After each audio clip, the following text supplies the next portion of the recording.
Hello. It has been a while, and I told you it would be. So, this is the week. This is revival tonight through Wednesday night, 7 p.m. Starts Monday through Wednesday. Come out. You already have the information from the last video or the one before that. I'm going to expound a little bit more on what I received tithes and offerings last week. And so I said there was one of the speakers was speaking about her testimony, and she listens to a lot of successful people, reads their books, especially like finances and things, and they had an acronym for POUR, which was passing over opportunities repeatedly. So that really struck with me because I have, whether it was, an open door for a job, if it was opportunities to do this, which I passed over probably multiple times. And then the next day, during another session, if you're familiar with Pentecostal breakouts, there's an organ, always an organ involved. People dancing, people think you're crazy, but it's just something you're not familiar with. So spiritually, I'm like, I need to participate. And my flesh is going, no, because I don't typically do that. So Holy Spirit said, POUR is passing over the opportunity to respond. Whoa. So I said, okay. So I was jumping, I'm shouting, I'm dancing, moving with the flow of the service. And I'll tell you, breakouts happened in my life personally. Financial things for my family have happened in the last few weeks because I responded. Now, I didn't have time. I'm receiving tithes and offerings. I'm not preaching. So I didn't have time, and I wasn't clear because I'm trying to think of everything to say in that time. But, it's not just finances.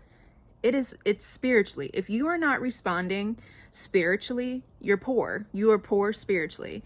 And you're not growing up. And it's time that the church grows up because we have been babied, number one. We run to pastor, oh, what do I do? What do I do? And it's like, no, you need to go before the throne and you need to figure it out. You need to pray. You need to seek the face of the Lord and say, Lord, help me in this situation. And the answers will come. We rely so much on pastors or family members, and we need to hear directly ourselves. We have been babied. Okay. That was point one. Point two is, I don't know.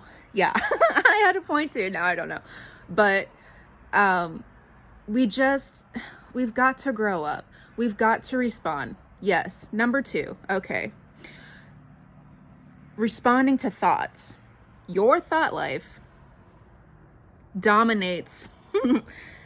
It dominates. It dominates how you feel. It dominates how you're going to react. I don't know how many times I have picked a fight in my mind. I've dialogue created for both parties. This is how it's going to happen. This is what I'm going to say. This is what they're going to say. Then I'm going to respond with that. How many times have we done that? And Satan will put thoughts in your mind that you need to respond to. So if it's like, you're not smart enough, you're not good enough, you need to do this, you need to go back to doing drugs, because it made you feel so much better and now you're miserable, you're agitated. Don't give in to that. Don't give in to those thoughts because he's literally trying to destroy you. What does Satan do? He comes to steal, kill, and destroy. He steals your joy. He steals your peace. That's why it's listed number one. Number two, then he kills you. Okay? And then it destroys everybody else around you. So, this is just a brief synopsis of what I'm feeling right now because we're in this place. We are in this place where all we've heard in the last 4 years was mental health, mental health, mental health. There's a mental health, whatever. Okay. We are not responding. And I understand. I have dealt with depression. I have dealt with a lot of issues. But I got Jesus on my side. Now, for those who don't, I understand you need to go to a psychiatrist. Do what you do, but get some help from the Lord. Find someone that you know that goes to church. Find someone, just show up in church. I remember this was years ago. This guy, it was a Wednesday night. No, it was a Sunday night. And I thought it was my friend Victor, and it wasn't. But he shows up and he looks like not okay. He's like, is this a church? And I'm like, yeah. So he's like, I need to speak to a pastor. And I was like, oh, okay. So I took him inside and I showed him to Pastor Allen. I said, this is so-and-so, and he's asking for help. So he was drunk, which I was oblivious. I didn't even, and I wasn't close enough to like smell his breath. But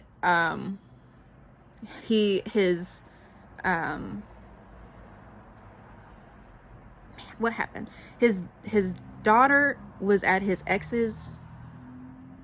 It was a bad situation. It was a domestic violence situation. The guy shot the dog. His daughter was put in danger. She was okay, but he was like distraught about this. He was distraught about a lot of things, and he just came off the street. This is what I'm saying. In a whirlwind of confusion that I just portrayed. But find a church. Just show up and just be like, Lord, help me. Help me in this situation. Bring someone to my path, And it's not hard to do. We have YouTube. Google somebody. Google preaching. Actually, don't. Disregard. Because you will get a lot of junk. Okay. Disregard. So, look up Pastor Nancy Dufresne, Brother Kenneth Copeland, Brother Jesse Duplantis, Brother Jerry Savelle, Brother Keith Moore, Brother George Pearsons,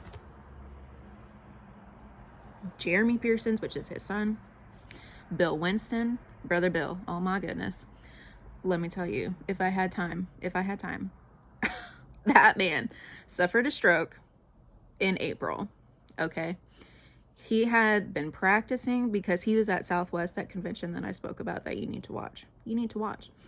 And he practiced and he taught at that convention. Okay. And he was walking. He did walk with a cane, but you know what? He walked without that cane for a few steps. I'll tell you what, because he believes in what he preaches. Excuse me. So what I'm saying, fight your thoughts with words. Fight your thoughts with actions. Go to church. Do something. If it's negative, if it's trying to bring you down, that's not the Lord, okay? If you show up in church and you feel a little convicted, maybe. But it's just that he loves you so much. He wants your life to change. He wants circumstances to change. And so this is why we need to respond. We need to respond to the preaching. We need to respond to the word. We need to respond to what is happening in the services. If people are dancing, we've got to get past that. And it's not, I know there's emotionalism in some cases, but for the most part, it's a move of the Holy Spirit. I don't want to raise my hands. I don't do that. That's not me. Then get over yourself. Get over yourself, because you are responding. You're putting yourself out there by faith for circumstances to change. So I may continue on this because I don't know how long this will take to upload on my phone, but be encouraged and show up tonight. Hartville Flea Market. Love you. Bye.